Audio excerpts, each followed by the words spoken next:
Hello, my name is Dr. Sara Alavi, and today's presentation will cover how to approach Croup during a NAC OSCE station. This video is purely educational and part of the Starmed medical education program. So let's consider a clinical scenario in which a 12-month-old boy has been brought into your emergency department by their parent due to a progressively worsening cough with strange noisy breathing. Please take a focused history from their parent and answer the examiner's questions at the end of the station. So like any station during the NAC OSCE exam, we should start the station by sanitizing our hands and introducing ourselves, including our name and role, and confirming the patient's name and date of birth, and the parent's name and their relationship. Then we should explain that we would like to take a history from the parent about the patient and then gain consent to proceed. So the presenting complaint in this case include cough and coryza, and also patient has a strange and noisy breathing. So based on these presenting complaints, we can ask patient questions about the onset, course, duration, the character of those symptoms, any factors that can exacerbate or relieve those symptoms, the severity of those symptoms, and symptoms that might seem to be associated with those presenting complaints, and any history of similar episodes in the past. And also we can ask questions about other respiratory symptoms like having any chest pain, shortness of breath, wheeze, and systemic symptoms like fever, chills, weight loss, fatigue. And if the patient has cough, we should always ask about whether the cough is productive or not, and if yes, we should ask about the amount of the sputum and if it contains blood or not, and also like any secretion from anywhere from the body, we should ask about the color, any strange odor to that, and the amount of the secretion, and also the consistency of that, like being thin or thick. And also we can ask some questions about the character of the cough, like is it barking in nature, or any specific time of day that the cough gets worse, like having nocturnal cough. And also we can review other body systems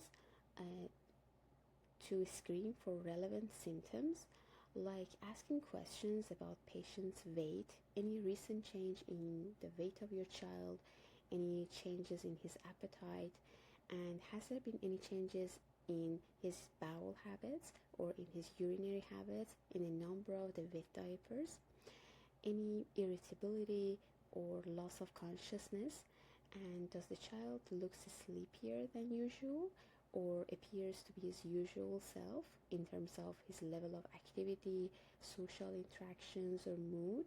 And we can ask about any rashes anywhere in the body, any difficulty swallowing or drooling, and also any specific position that the patient takes in order to help him breathe better, and any history of recent travel or any symptoms of increased work of breathing like nasal flaring, head bobbing, cyanosis. So by asking these kind of questions, we can narrow down our list of differential diagnoses. So in this patient, the patient has reduced appetite with cough and coryza, and the patient is lethargic with a noisy breathing, which is more prominent when the patient breathes in. And also patient has a barking cough. Then we can ask some questions about patients, or in this case, patient's parents' ideas, concerns, and expectations, like asking questions like, what do you think might be the problem? Or what is your number one concern regarding this problem at the moment? What were you hoping I'd be able to do for you today? Or what do you think might be the best plan of action? So by asking these questions, we are showing that how our approach is patient-centered and how empathetic the approach is. Then by saying something like, because it's my first time seeing you, I would like to ask you some questions about your child's medical background. So, may I proceed? Then we can ask questions like about past medical history and whether they have any medical condition or not, and if so, how well controlled it is, and whether they are receiving any treatment for that or not, and has there been any complications related to that medical condition, like being admitted to the hospital. We can ask about this history of surgery in the past, about the time of surgery, what was it about and how did it go, about the medication history, any prescribed or over-the-counter medication that the patient is on a regular basis. And also we can ask about the medical conditions that run in the family, and like asking questions like, has anybody else in the household has similar symptoms to the child? Or we can ask about the allergies to any specific medication or foods, and also the type of the allergic reaction. For pediatric patients, we should ask some specific questions that we call them binders, and it includes birth history of the child, and it includes was it a term pregnancy or not, what was the mode of delivery, was it vaginal delivery or C-section, and how were the prenatal visits, any complications during the pregnancy or delivery, were the baby and mother discharged from the hospital at the same time or not, are you the biological parents. We can ask about the vaccination, whether they are up to date or not, about the nutrition of the child, is he breastfed, formula fed, have you started any solid food for him, and does he have any allergy to any food, how is his appetite. We can ask about the child's development by asking questions like, have you noticed anything different in him in comparison to other kids at the same age of him, or when was the last time that he was checked up by his pediatrician.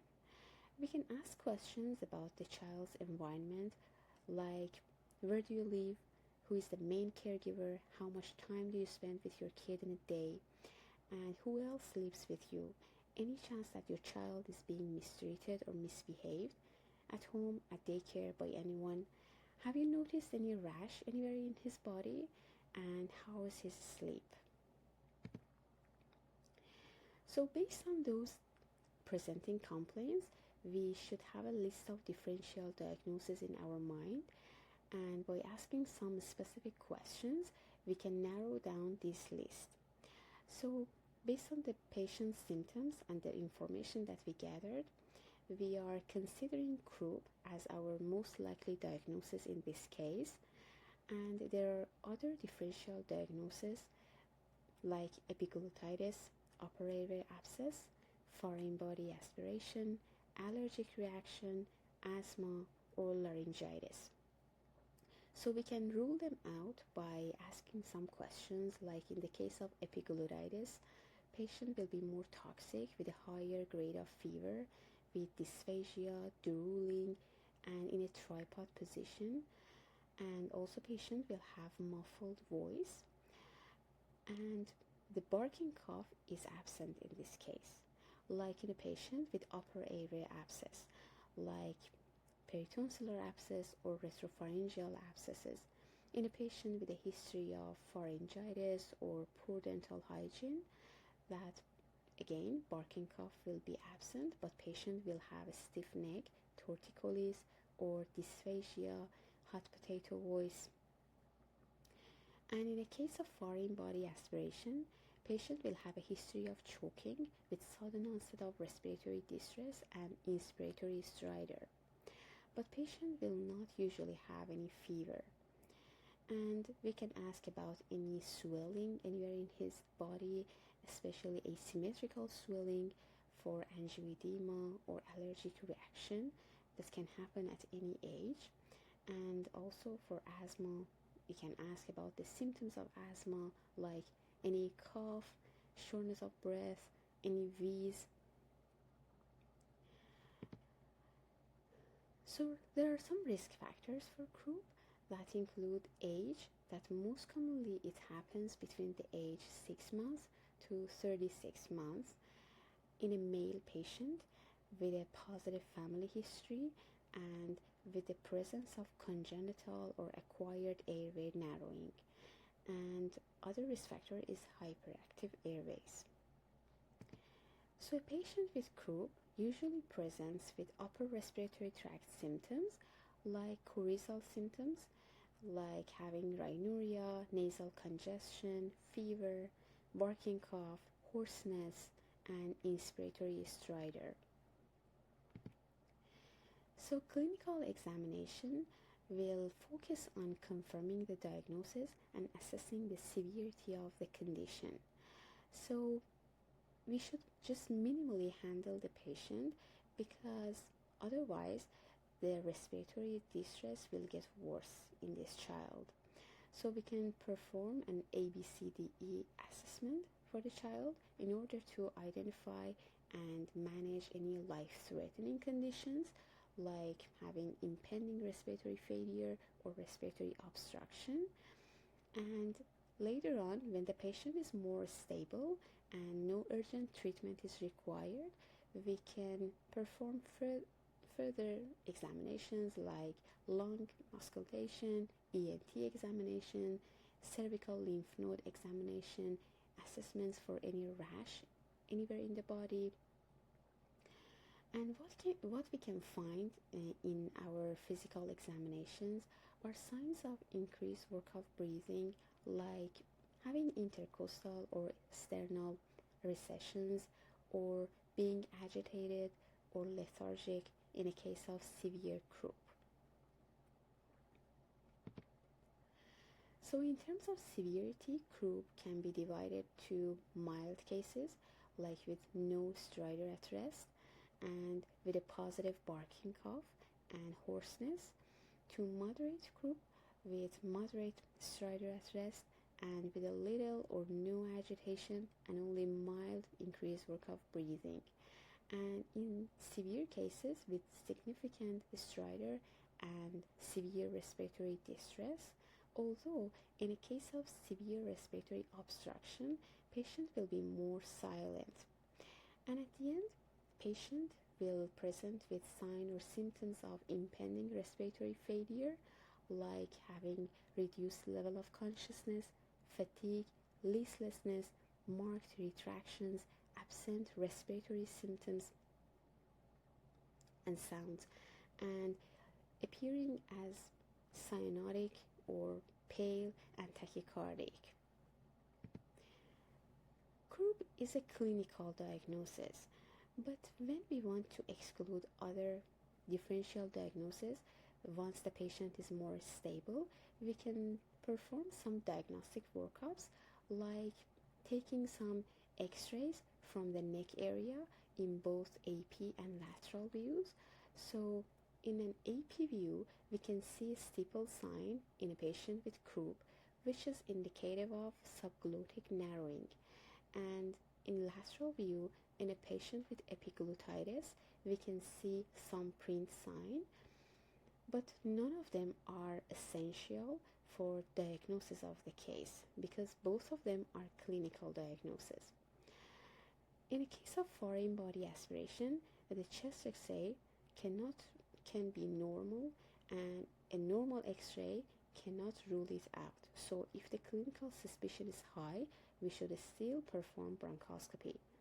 And some other diagnostic workups that we can perform include CBC-diff to rule out any infections and ABG to assess for ventilation and gas exchange. Management of croup will depend on the severity of the croup, from oral corticosteroids like single dose dexamethasone and cool mist to adding nebulized epinephrine in more moderate to severe cases, and also providing oxygen if the patient is hypoxic. There are some indications for admission to the hospital for a patient with croup that include having severe croup, moderate to severe croup but with deterioration or repeated doses of epinephrine, toxic appearing child, oxygen requirement, inability to tolerate oral fluid intake, inability for carrier to bring the child back to the hospital in the case of deterioration. There are some complications for croup, although they are uncommon, but they can happen, and they include secondary bacterial infections, including bacterial tracheitis, bronchopneumonia and pneumonia, post-obstructive pulmonary edema, pneumothorax, and pneumomediastinum. So this is the end of the croup. Thank you so much for your time, and good luck everybody in your NAC OSCE exam. Thank you.